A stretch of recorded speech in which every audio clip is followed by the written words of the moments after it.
இது வந்து Monday morning இருக்க வீடியோ தான். எங்கள் ரிலேஷன் ஒருத்தவங்க பேரண்ட் வந்து இதெல்லாம் கொடுத்துருந்தாங்க. நைட்டு களை எடுத்து தண்ணி விட்டு கொடுத்துருந்தேன். அப்புறம் ஒரு 6 மணிக்கு 6:30க்கெலாம் வந்துடுறாங்க வெஜிடபிள் கொண்டு வந்துட்டு எங்கள் ஏரியாவுக்கு. அங்கே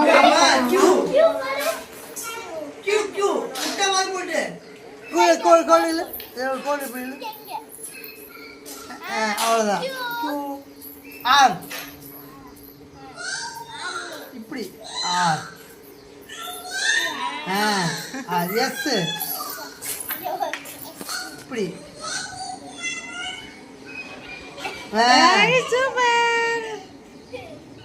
ஹச்சு இப்படி ஒரு கோடு ஹச்சு போடு. அப்புறம் அதுக்கப்புறம் தான் டீ போடு.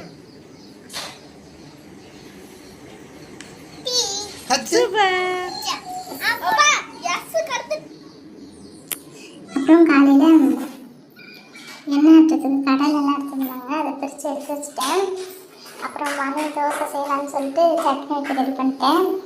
தக்காளி வெங்காயம் கத்திரிக்காய் சேர்த்துக்கலாம்.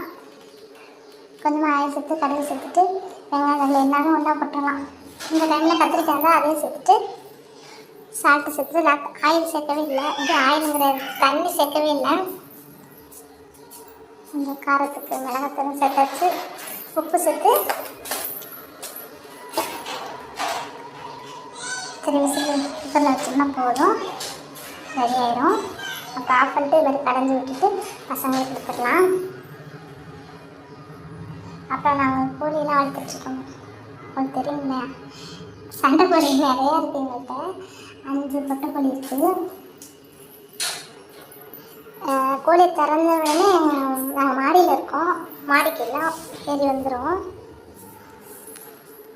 இவங்க மேக்ஸிமம் கடலை தான் ரொம்ப பிடிக்கும். அப்புறம் கோதுமை பிடிக்கும். அப்புறம் கம்பு வாங்கி வச்சுருப்போம். ரேஷன் ரைஸ் இந்த கோழிகளும் சுத்தமாக பிடிக்காது.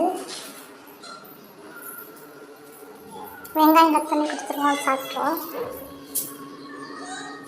இவங்களாம் ஒரு ரவுண்டு வந்துட்டு மாடியில் ஏதாவது கொடுக்கணும், சாப்பிட்டு தான் கேட்பாங்க. அப்புறம் பொட்டக்கோழி 5 சேம் டைம் 5 ஒரே நேரம் சாப்பிட்டு விட்டுருக்கு.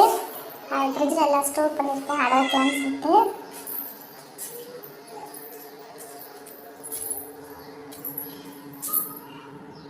வீடியோ பிடிச்சிருந்தா சப்ஸ்கிரைப் பண்ணுங்கள், லைக் பண்ணுங்கள். Thank you friends.